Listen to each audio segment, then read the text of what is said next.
Women with vision never stop dreaming because they know they have mission to accomplish.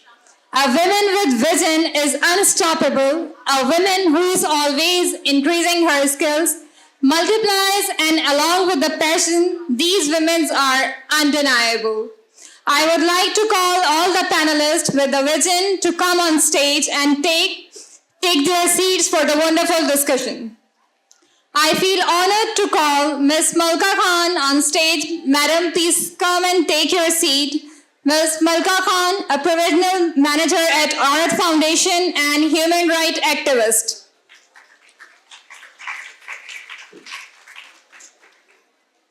Then I would request Ms. Zeba Nisa to come on stage and be a part of this panel.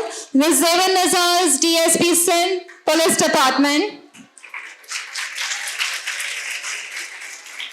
Then I would request Barrister Shahida Jamil to come on stage for this panel.